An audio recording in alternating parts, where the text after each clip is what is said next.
Hello everyone. In today's session, we'll be looking at creating a PID. So what will we cover in this session? We'll talk about what a PID is and why it is important. We'll walk through an ideal template of a tech PID with an example. We'll go in detail on how to write an effective PID with a lot of inputs on the specific methods that you could follow to ensure that you write an effective PID. And finally, we'll also have a cautious note on the pitfalls and mistakes that you can make while writing a PID. So what is a PID and why is it important? A PID serves as the ultimate source of all the functional requirements related to a particular product. It sheds light on all the critical questions about the need for such a product in the market, and also in fact it talks about all the critical questions around the need for even the business. It documents key insights about the business model, the users, and the technology used to build the product. It enables the product manager to structure the requirements and plan of action regarding the product so that he or she can optimize the product development process. I'll repeat this point, it's very important. It enables the product manager to structure the requirements and plan of action regarding the product so that the entire product development process can be optimized. And finally, it is an end-all document that promotes transparency and communication within the product team. In fact, this document is not just used within the product team, right? While the product team uses this document to communicate with each other, as a product manager, you will have your interactions with a lot of teams. The leadership from whom you may have to get the buy-in, the engineering team, your marketing team. If you are in a business that needs operations, then operations team. So there could be n number of teams which may have to come together to be able to make your product successful, right? And this document called PID is that document that binds all of them together. It is the single truth document, single source of truth that all of these teams can refer to regarding anything around the product.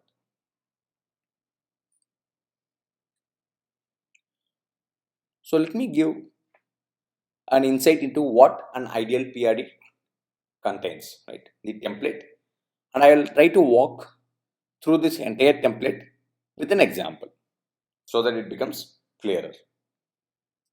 The first component for PID is the product purpose definition, basically the objective of your product. So what does it contain? You talk about what is the problem or opportunity. Who is this product for? Your product's customers, the value proposition for them, why it's important, including how it fits into your overall product or organizational strategy. It talks about the impact of solving this problem, which is quantitatively representing the importance of this particular product, the necessity of solving it now, and it also has additional link to documents which will talk about the business case itself, right? A much detailed business document. And anyone who goes through this PID should be able to understand that, hey, this is the reason why this product is being built. This is the problem statement, and this is the impact of solving this problem. And this is why it is important for my company. Right? That sets the stage for the product. So let me give you an example. Right? Let us say your product is basically a website, and you as a product manager is responsible for the sign-in experience for this website. And your goal is to basically improve the sign-in experience because you feel that the current sign-in experience is really bad and you want to improve it. So again, I'm going to be very brief. Just a word of caution. You need to be a lot more detailed than this example The idea of the example is to give you a flavor of what each of this component means. Okay, coming back to the example. So how will the product purpose definition be for my example, right?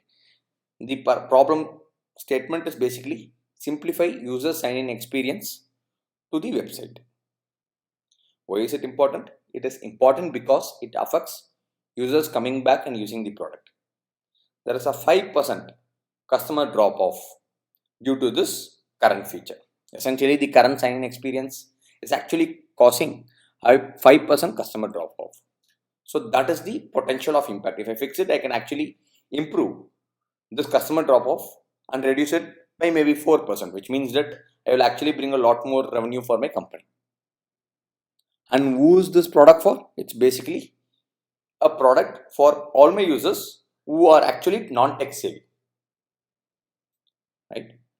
Now the rest of the PRD will make sense once someone reaches this section. They understand that, hey, this feature seems to be important because it has a scale of impact of 5% customer drop off. And it's also targeted towards users who are non-tech savvy. The next section is competitive analysis. I've used the term optional here because not always would you have products that will need competitive analysis in your PRD. You may be building a product that may not have any competition at all. In that case, you don't have to have this section, right?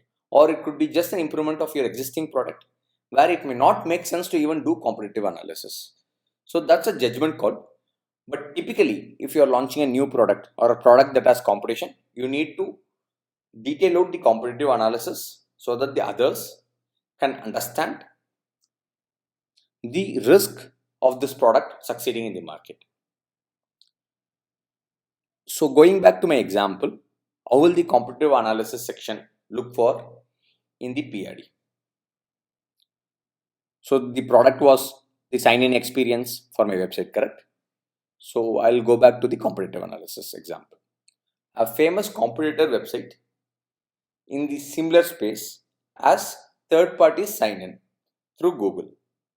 In blind test, their drop-off rate was 50% of our drop-off rate. So what is the analysis that I have done? I have identified that my competition has a sign-in which essentially uses the Google sign-in. If you have seen the Google sign-in, right? That's what they use, unlike us. And also when we ran a blind test, which is basically asking users to use both the websites, my competitor's website and my website, and not telling them which website is which, and then comparing the data. And we could see that their drop-off was much lesser than our drop-off. So this is a very small example of a competitive analysis for my example product. In your PRD section, you should obviously do a lot more detailed competitive analysis.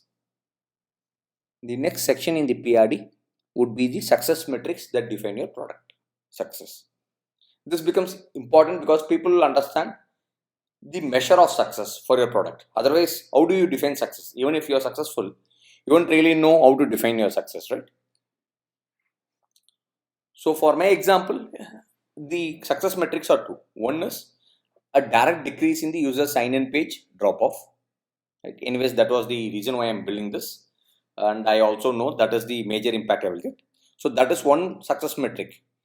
Right? Basically, user sign-in page drop-off has to go down. The next sign-in metric is more of a follow-up metric, because I know that if the customers are dropping off lesser, it basically means because they are probably more satisfied with my sign-in experience, which means that my overall customer satisfaction score should also increase. So the two success metrics for my product is an increase in customer satisfaction score and a decrease in user sign-in page drop-off.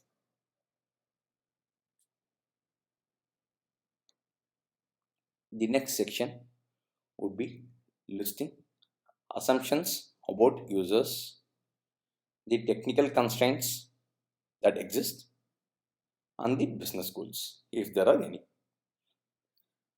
So why is this section there, right? Let me give you an example, right? Let us say you are working in a company. You may have a great solution, right? Let us say you are identifying a problem for your customers and you want to solve it, and you come up with a solution. but you realize that this solution is not possible to build, right? Because of some constraints, technical constraints, right? Maybe your technology is not evolved for that kind of solution, right? Let me give you an example, right? Let us say one of the things that I want to do is to reduce the call volume to my call center for my company, right?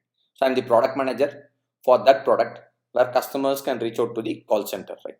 So there is a screen where they can actually see the number or send a message, and they are able to reach to the call center and talk to a call center person.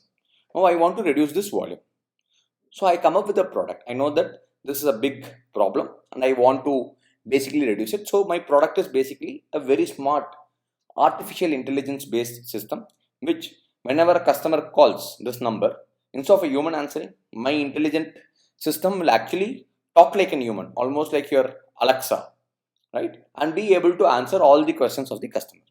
Now this is an amazing product, right? It solves my problem, because now if customers call, I actually have an artificial system to talk to the customer, which means I don't have to hire more customer call support people, which means I'll save money for my company. But the problem is, I may not, as a company, have the technology to be able to build this artificial intelligence system. Now that's a technical constraint, right? So my solution may be something that is an outcome of this constraint. So that is something that you will have to put, right? What are the constraints that you have? And sometimes you may also have assumptions about your users, right? You can talk about those assumptions also. For example, let us say I have an assumption about my user that they are non-tech savvy. And because I believe that my users are non-tech savvy, I have a lot of features geared towards non-tech savvy customers or users. Similarly, you may have your own set of assumptions about your users, which would define your product, right? State them out. The reason why you are putting all this is because anyone reading the PRD should be able to understand the logical thought process that you are taken to actually define the product that you are building. The features and all that would be an outcome of your thought process, right? You need to make sure that you document this entire thought process. That is the goal of the PRD at the end of the day. It's not just about the document, it's not just a document about your features, it's also about your thought process. The next component of your PID is the options considered. Why is this important? Because anyone looking at the PID should know that here, while your problem statement is one, there could be multiple ways of solving that problem, right? You could have multiple products. Going back to my call center example that I gave you some time back, I may either solve it with an intelligent artificial system based approach, or I can probably just solve it with a better FAQ section so that people will first read it instead of straight away calling the call support team. So I could have n number of solutions like that, right, for a problem statement. And each solution would have a cost associated with it and a benefit, a pro and a con, if you may. And based on the pros and cons is how I will finally decide a solution, right? It's a choice I have made based on the pros and cons. Now this may be clear to me because I would have done that process as a product manager. But in your PRD, if you don't document it, the others will not know it. So then someone is always going to raise the question that, hey, why did you not consider the other option? So it's better to state all the options you have considered and the pros and cons of each of the option. And then finally, you can talk about the option you have considered. Because it's obvious then, you have chosen the option that has the most benefit with the least cons. Going back to my example of the sign-in, I have two options. One is third party single sign-in like Google, like how my competitor has. It just use a Google sign-in option. In this option, the user clicks on the sign-in button and using his Google login, he enters. What are the cons of this kind of an option? The users who don't have a Google login. Not all users would have Google login, right? Some may not have Gmail, they may be on Microsoft mail system, right? So it depends on the users. And those users who don't have Google login will not be able to sign in to my website. And which means that I may lose a big chunk of my users. The second is there is an absence of trust since their account details may be available with us. So even a Google user may not be willing to share his Google sign in with us, because you will think that, hey, this is another website. Google is something where I keep my mail and all that. I don't want these guys talking to my Google account. Some customers may have a trust deficit, more so if they are not very tech savvy. What are the benefits of this option? One, it's faster and easier for my customer, because he is already signed to Google most of the time, right? Whenever he comes to my website, he will just click on that button and he will be quickly signed in. And the other benefit is, since it's a plug and play third party tool, I don't have to do too much of development. The development effort is much less for me as a company. These are the pros and cons of this option. The second option that I have considered is I could build my own sign in page. Basically, whatever sign in page is existing correctly, I can redesign it. Right? The cost or the cons is that it is high development cost, because now I am building a new sign in page altogether on my own. Right? Whatever sign in page I had earlier, I didn't like it because of the drop off. Now I'm building something totally new, which means there is a huge development cost. And the learning curve is also very high for the users, because this is a new sign in page. They have to get used to this new system, right? Unlike the Google, where they already know how Google works and all that, it's very straightforward. They would have seen it in other websites. This is totally new for them. This will be the cons. The benefits are, one, I have better control over the entire experience of the user, including capturing user data that we want. When I'm using Google, right, I can't capture all the information that I want, because Google will give me only some information whichever it deems correct.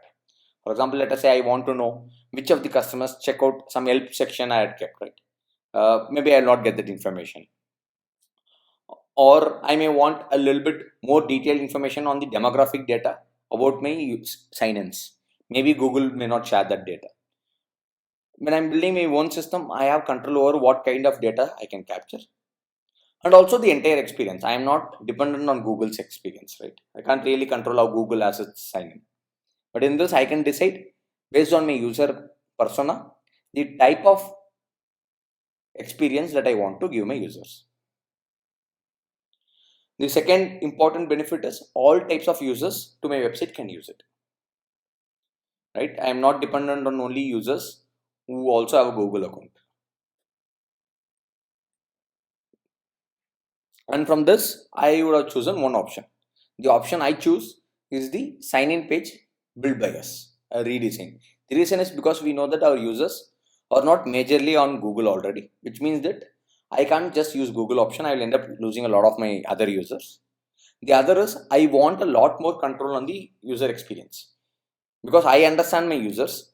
They are not very tech savvy, right? Which means that my entire sign-in experience has to be very simple with a lot of help for them. Because of these reasons, I am willing to take the second option. And since I am putting it on this PRD document, anyone reading it will also understand that thought process. The next section is the features of the product. This is the section where you will talk about the entire solution, explaining the core capabilities. Right? This is the section that the engineer will read and actually code. While all the other sections so far set the stage for why you're having these capabilities and the impact, this section is essentially the actual product requirements. So within the features of the product, what are the things you will have? You will talk about the solution in detail, explaining the core capabilities. You will put the use cases, right? Use cases are ways in which people will interact with your system. Like if we take the sign in example, the user will try to log in if he has a login.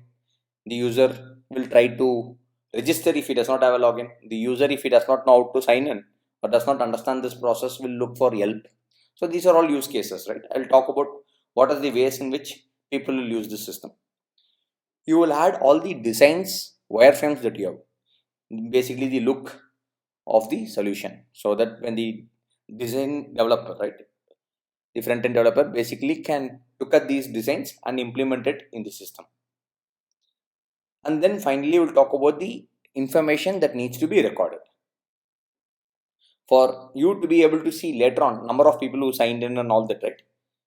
That information also has to be captured by your system, correct? Which means an engineer has to build this system in such a way that any user login is stored in your database. So you'll talk about all the metrics. This is not the data of the login, username and password. This is the metrics that needs to be recorded. Metrics are like number of users who signed in on a particular day, right? Time spent on the sign in page. All this tells you some insights, right? See, for example, if I understand that user spends on an average 5 minutes on the sign in page, and generally in the industry, the averages people spend only 2 minutes on a sign in page, I know my sign in page is bad. Probably users are not understanding my sign in page. If I did not capture this metric of time spent on my sign in page, I will never know that my sign in page is a little complicated for my users. So I need to record this information. And to record this, the engineer, when he is building this feature, will have some capability so that whenever a user opens up the sign in page, there will be some timer that will record the start time of when he entered the sign in page and the time when he actually entered into the next page. Right? Time he entered the sign in page and time he exited the sign in page. And he will probably store it somewhere, so that I as a product manager will be able to access this data later on and get insights about my users. I'll try to now give examples of each of these components, right? Within the detailing of solution for my sign in example, what are the capabilities that I want? I want a single click option very visibly placed at the top right corner of my website. To buy or do any operation in the website apart from reading, this sign in option is needed. If not signed in earlier, a simple form with just name, email ID or mobile number and password allows signing up actually, sorry. The next capability is entering OTP or PIN from mail or mobile is necessary for validation. Additionally, I also need a I button right next to the sign in button, which on our shows some help text on how to use the sign in page. This is a small snippet that I put so that if someone just hovers his mouse pointer over the I button, he will know how to use the sign in page. But it may not be in detail, so there is also a video link below which on click shows more help text along with a video on how to use it. For someone who has no clue, even after reading that small snippet, he can go and watch this video. These are the broad capabilities that I want for my product. The wireframes and designs I am not putting, right? As an example at least. You will obviously have to have it when you are writing your PRD.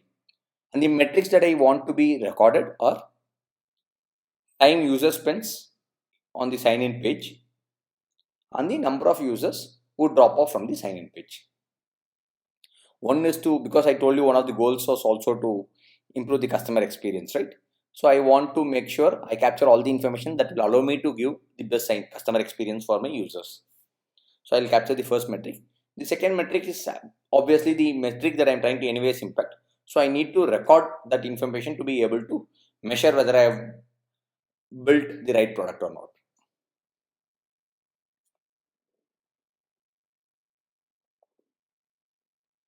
The next component is the milestones part. This is present only if you have a multi-phase product. So not all products would be having a single end date, right? After which you will not build anything. A lot of products typically have multiple phases, and there is a roadmap to achieving each of these phases. These are called as milestones, right? To give you an example, let us say a feature like WhatsApp is launched, right? It's not like they will not have any roadmap, right? It's not like one feature will just like that be launched. They'll have a roadmap. They'll say that as part of improving my customer experience, I need to do 4 things, right? Maybe the first one is provide more multi-language support. Second one is have more safety features. The third one could be around a better quality of videos, right? And now each of these set of features cannot be launched in a single release. So I may have a phased release plan for it. In the first phase, I will release some set of features. In the second phase, I will release the next set of features and so on. While the overall goal is to improve my customer experience as WhatsApp, I am not launching all the capabilities that I want to launch in a single shot. And this section is where you will talk about those set of phases. So I'll try to give you the technical definition of what this section means. Many times when building a product, you would have a roadmap where you would plan different features in different phases of the product. This could be due to various business and product reasons, like I gave you in the WhatsApp example. And I will also try to give how milestone would look like in our example, right? The user sign-in page example. In our example, to take a simple case, the new feature along with the help and videos may be launched in English for the primary market that we are in. So my first phase would be only in English. In the subsequent phase, I may add an help and video section in multiple languages. In the third phase, the help may be replaced with a more interactive design instead of just textual help like in first phase. Meaning people can actually interact with the help section itself. It will tell you what will be the next steps and what will be the next steps and all that. Now each of these I don't want to launch them in a single shot because I know that there is no reason to wait on my launch when the English section is already completed, right? Why do I have to wait for the other languages? I can launch this and probably this will give me enough insights on how good my product is. So I will launch that in the first phase. In the second phase in more languages. And the interactive design is slightly lower in my priority, but I still want to launch it. So I will launch it in my third phase. And in this section, I will put these phases. And typically in your product, if you at all you have phases, you would also put the milestone view in this section in your PID.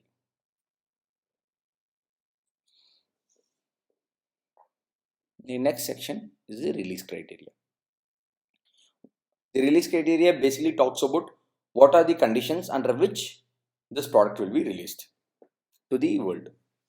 So we'll talk about the key input and output metrics, which may be a precondition for you to release this product to the world. Why are you putting it here? So that anyone who is building it will know that only if all these conditions are met, this product will be released, which means the testing team will check whether those conditions are met.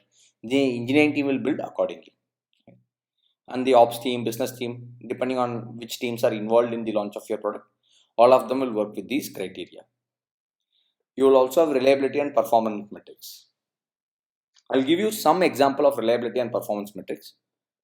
Going back to our sign-in page, I may have two conditions. One, the sign-in page should fail less than 99.99%. Meaning, if someone is trying to sign in, right, sometimes you would have an error where sign-in may not happen. This is software at the end of the day, right? But my condition is 99.99% of the times, no failure should happen. Only 0.01% of the time can any failure happen. Now, this is my reliability metric, right? And an engineer or the engineering team, when they're building this feature, should build, right, such high quality system to ensure that this metric is met. If this metric is not met, I will not allow this product to be released. The second metric that I have as a condition or criteria for release is that the sign-in page should take less than 1 millisecond to proceed to the next page once I have pressed that enter button after putting my login details. So, post the entry of login details, when I press that enter type button, right, it should not take more than a millisecond to go to the next page. It should be that quick, and that is my performance metric, because I know that if it's more than 1 millisecond, my customers will not like it. They will have this experience in every other website in the world, and mine cannot be worse, right? So that is the other release condition that I have, a release metric criteria that I have. Then I will also have scalability criteria. An example of scalability criteria is my sign-in page should support 1 million simultaneous sign-ins. So if 1 million people are simultaneously trying to sign into my website, the website's sign-in page should not crash. And if you guys understand technology, right, you would know that there is that risk that when a lot of people simultaneously try to log in, systems crash. And I know the scale of my market. I know that I have the scenario where 1 million people could simultaneously sign in. So I want to ensure that this is the scalability that my product can support, even in the first phase. And then I will finally have some user acceptance criteria. User acceptance criteria is when I actually test this product with my sample users, right? I should see some metrics that will then allow me to say, okay, this product seems good enough for my users, that I will release it to the larger market. What are the user acceptance criteria? Users should be able to find the sign-in page option, right? Basically, that option to say that I can sign in, right? The sign-in option, and enter the next page, the signed page, in less than 3 seconds on an average. This 3 seconds is depend on the user, right? It's not the system number. It means within 3 seconds, the user should be able to on the page, right, visually be able to see where the sign in option is, go there, enter the necessary details, and go to the next page. If it's hidden somewhere, then obviously you cannot do it in 3 seconds, which means that it's a bad design. So this is my user acceptance criteria, and this my testing team will check. And only if all these conditions are met, this product will be ready for release to the larger world. And similarly, when you are writing your PRD, of course, it's just not about writing, right? You need to give a thought to all these conditions.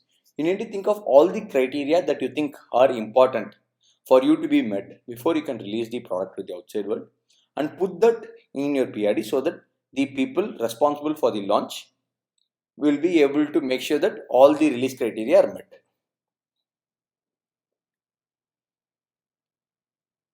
And then comes the final section, the launch or rollout plan. Okay, you have built the product. I've already talked about the different phases. In the first phase, you are building some capabilities. Will you launch it to, let us say, you have 10 million users? Will you launch it to all of them straight away? Will you launch city by city? Will you launch at a percentage of users level? You'll have some plan, right? Let us say today, Google is coming up with a new product. It will not launch to everyone in the world straight away, right? It will say that first I will launch it in one city in US, then I will launch it to entire United States, then I will launch it to United States plus Europe, right? Then I will take the same product to the Asian markets. So they may have a rollout plan, and there could be various reasons for having this staggered rollout plan. Maybe the business is not ready to take such a scale straight away, so they want to go in phases, or they want to study some data at each launch sequence level to be able to make the decision of whether to go out with the launch or not. So there could be multiple reasons why you may have a launch plan. But irrespective, you need to make sure that your PRD documents your launch or rollout plan. And there are two components to this, right? One, you have to talk about any specific capabilities that need to be built to even actually respect your launch plan, and to basically the exact rollout plan itself. So let me give you an example. This should make this section very clear for you. Going back to our sign-in page, okay, I talked about what should be the capabilities and all that, but I have a launch plan in my mind. My launch plan is to go in a particular sequence of steps. Like I want to launch for some percentage of users in one city, then go on to next city and so on, right? But my product has to have the capability to be able to even roll it out in this fashion, right? The engineer should not roll it in such a way that today this new sign-in page is not present. Tomorrow, if they say deploy, then suddenly this sign-in capability is available for all the website users in the world, all my website users in the world. If I don't tell them, they will obviously end up building it that way, right? So what I'm going to tell them is an ability to launch to X percentage of users, where X is configurable at a geography level. In rest of the geographies and percentages, the existing sign-in will run. So if I tell that today only 5% of users in New York should be able to see my new sign-in page, that's how the rollout should happen. And the system should have that capability for me to configure it that way. And I also add additional capabilities. Since once I have done my partial rollout, right? I want to quickly go to rest of the cities. So I say when the normal all is used in city names, it enables this sign in for all the cities in the world. And when a state name is used, it represents all the cities in the state, and country represents all the cities in the country. So when I say that all, it will launch to all the cities in the world. When I put a state name, it will launch to all the states or all the cities within the state, and I put a country name, it will launch to everywhere within that country. So these are the capabilities I want. And I'm also putting the rollout plan. The rollout plan is for first week, launch to 5% of users within New York. Now I look at some metrics, and based on that, the next step would be to launch to 10% of Austin. This is the second city for the second week. And then now if the results are good, I will be confident that there is no more reason to go slow. So I'll say if the results are good now after 2 weeks, I will launch to whole of USA in the third week. Rest of the world I will not launch anyways in this phase. That is, I already talked about milestones, right? In the first phase, it's only in English and only for US. So for US, I will go in a 3-week launch plan. First week, 5% in New York. Second week, based on the metrics I see after the launch in the first week, 10% of Austin. And based on this data also, I launch to all of USA in the third week. So this is an example for a rollout plan. I have put my actual rollout plan, and I have also talked about the capabilities that I need to have to be able to launch the way I want. And accordingly, you should also put the corresponding content in your launch or rollout plan section within your PID. All right. Now that we have looked at the ideal PID, I'll go and talk about how to write an effective PID. But before that, I will quickly give a summary and then come to this effective PID section. Right? We'll talk about the ideal template quickly so that we can remember whatever we have covered. The first section is define the product purpose or objective. The second section is competitive analysis. The third section within your PRD is the success metrics that define your product success. The fourth section would be about the assumptions that you make. State all your assumptions that you have made when you have come up with this product. Then fifth section would talk about all the options you have considered or all the capabilities that you have considered to solve the primary problem and the pros and cons of each of the options considered. The sixth section is basically the list of the features of the product, and within that detail out the core capabilities of the product. In detail, talk about the use cases, put all the designs in this section, and then finally the data that needs to be recorded. Then comes the section on milestones if it's a multi-phase product, which most probably most products would be. Essentially, this is like putting your roadmap. Then talk about your release criteria, the metrics that needs to be met for your product to be released to the outside world. It may not just be numbers, it could also be other things, right? For example, let us say if you are building a new iPhone, right? One of the release criteria conditions would be that on the day of the launch, right, the retail stores in the countries where you want to launch should be ready with support staff, for example, right? That could also be release criteria. But make sure this section documents all the release criteria that are absolute necessary for your product to be released to the outside world. And then finally, talk about your rollout plan. Here, talk about the capabilities that are needed to be able to actually launch according to your plan and also your actual launch plan. This is the ideal template for a PID. All right. A little heavy topic, right?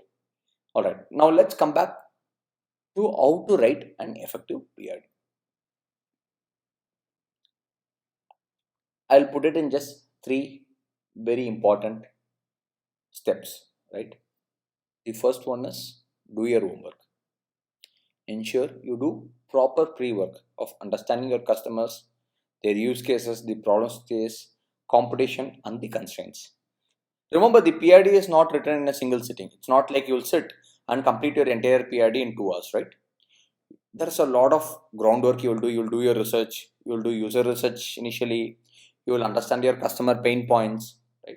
You may talk to a lot of customers, and then you may talk to experts, right? And you will put one section within your PRD. You may have doubts. You may talk to various other people within your company, collaborate with them, right? Send them, hey, this is the first cut of my PRD. I have not completed it, but I want your comments. So you will do all this, right? Uh, so make sure that you do your homework before saying that the PRD is done. Otherwise, your PRD is going to be a very substandard output. The first step is that do your homework. This includes all the pre-work even before you put a word on your PRD. But also, it's not like you will do only your homework before the PRD. It's not like you will do all your pre-work and then sit and complete your PRD. But the goal is, it's not like you will do your PRD writing without doing any other research. Remember that your PRD is just the final output, right? Each of those sections are heavy sections, which means you have to do something outside of that PRD. Do that. That's the first important step to writing an effective PRD. A PRD is not written by just sitting at your desk. The next one is have some product principles designed. Why is this important? This will help when trade-offs need to be made. What is the product principle? For example, you can say that as a company, I want my products to be designed very beautifully. Which means that now let us say you need to make a trade-off in your PRD, right? About your capabilities. One is aesthetic designing a product, but a lot more effort, which means that effort is also more, there will be more delay before you go to the market. The other is the functionalities are the same, just that it doesn't look so aesthetically good, which means you are faster to the market and the effort is lesser. If you don't have this principle in your mind, you'll probably go with the second option because you think that the second option is cheaper and faster to market. But you as a company have a principle that you will only launch products which are beautifully designed, right? So that will be the trade-off that you'll have to do. Similarly, let's say you are working at Google, right? For Google, everything is about scale and performance. So that will be the trade-off. Whether launch a product which may not scale that much or launch a product that has scale, right? You will have to make the trade-off. It's not just about cost and time only, right? Where you have to make a trade-off. Maybe you have only two options, right? One is beautifully designed. The other is something that is much better off in terms of functionality, but not beautifully designed. Right? Then obviously you will go with the beautifully designed, even though the second option could be in functionality a lot more richer than the first option. But it's just that more than functionalities for the customers, design is more important for you as a company, right? Or as a product manager. Make sure you have your product principles in your mind, the framework by which you will do your trade-offs when you are forced to do them. That way you will not make a product that is very inconsistent with your principles. And then the final step is to do a lot of prototype. Prototype and test the product concept, including usability testing. This will allow you to fine-tune your requirements. Because the goal is you don't want to have too many changes to your PRD, right? You may write one PRD, then you will launch the product. It will have bad design simply because you don't do usability testing, right? Users are not wanting it, and go back, change your PRD. This is not just about writing effective PRD. It's also about building an effective product, right? Prototyping it's not for actually writing a PRD, right? It's also about making sure you have the best product launched to the market, right? So do your prototyping before you actually have your product launched. Not straight away rush to build a product for your market. So those would be the most important steps. The next ones are slightly less important, right? But of course they are important. It's not like they are not important. Just that the first three are the premium ones that I would say you will have to absolutely remember. After the above steps, put everything in a written format according to the template. And then make sure before you finalize your PRD, which anyways is not written in a single sitting, you have a lot of discussions with stakeholders. A lot of new product managers would shy away from discussions, but my strong suggestion, is to remember to do a lot of discussions with all the stakeholders who would be needed for the success of your product before finalizing the PRD, because they may give you such great insights and inputs that will help you enrich the product output, and document that also, whatever they are giving as inputs. And some important points to remember. Remember, a PRD tells what needs to be done, not how it needs to be done. Why is this important? A lot of product managers who come from strong engineering backgrounds have a natural tendency to tell how it needs to be done. They may say that, hey, use this algorithm or use this technology, right? That is the engineering team's job. It's not your job. You need to tell them what needs to be done, not how it needs to be done. For example, in my example, in the sign-in page sample that I was talking about, what was needed for me was that the product should be scalable for 1 million simultaneous logins. I won't tell them how to do it, right? I won't tell them that, hey, put more cloud infrastructure, do this kind of technology so that it's scalable. No, that is not my job, and I don't want it documented in the PRD. That is part of the technical document. Here I just tell them that this is what is needed based on my understanding of my customers. As simple as that. So remember that. If you remember that, you will save a lot of headache in terms of conflicts with your engineering team. And usually, if a PRD is not done well, it's nearly impossible for a good product to result, because you may have great ideas in your mind, right? And you may also overly communicate it well to the other stakeholders. But a lot of times, even though you feel like you're communicated well, stakeholders may not really retain that. And if there is no PRD for them to refer, they may start having their own consumption of what the product should look like, or believe this is what you would ask for, and end up building something else. It will almost become like the Chinese whisper, right? Where you would have given a whisper to the first person, and the last person who ends up getting the whisper would get something totally different. And that will end up happening in your product. So make sure that your PRD is done well. Otherwise, you run the risk of having a product that is not done well. And finally, I've stated in why the PRD is important. I'm stating it again. It is the single most important written product communication. Not my words. It is the single most important written product communication that brings together all teams and stays even after the original team has left. Because a lot of times the original team would have left, a new team would be working on the product, right? And is the beginning of the conversion from conception to reality. This is the first step. While the end output could be your product, right? This is not something that is a trivial step. It's the first step in this entire process. Alright, let's quickly look at the pitfalls or the mistakes that you can make when writing a PRD. Ensure PRD is fully detailed and not an exercise out of compulsion. A lot of new product managers think that, hey, coming up with a cool product is my responsibility, right? Writing a PRD is just documentation. No, it's not documentation. Don't do it out of compulsion. It's a communication channel, right? And it probably will live even after you have left the company, with future product managers referring to it. So ensure your PRD is fully detailed and not an exercise out of compulsion. Avoid freezing it without stakeholder review. You definitely need to have multiple stakeholders review it. Ensure proper usability testing is done and documented in PRD before building product.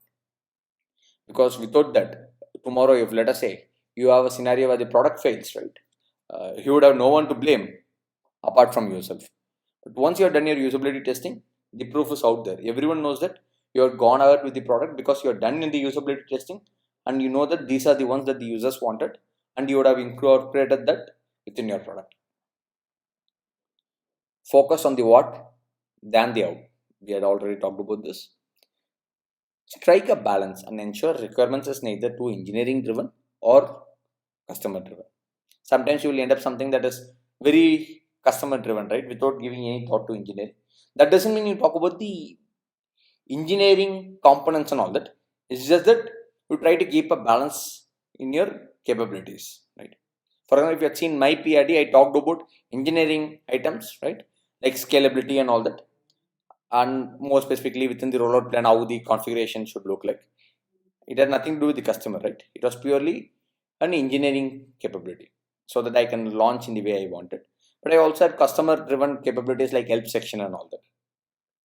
And then finally, ensure the objective is very clear. Sometimes people will not put the objective, they will have all the requirements. No one will know why they are building these requirements, right? The first step is to ensure the objective is very clear.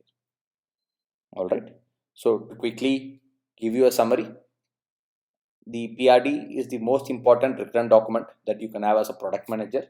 It is the first step in the actual product development process, while the end output is your product. This is not a trivial step, it's just the first step. And make sure the PRD has a lot of research done before you write into your PRD, and also have a lot of stakeholder reviews. And finally, be sure that the PRD is done fully detailed, not as an exercise sort of compulsion. All right. I know this is a slightly heavy topic and you may have a lot of questions, and which is why I have tried to give examples as I was talking you through the ideal template.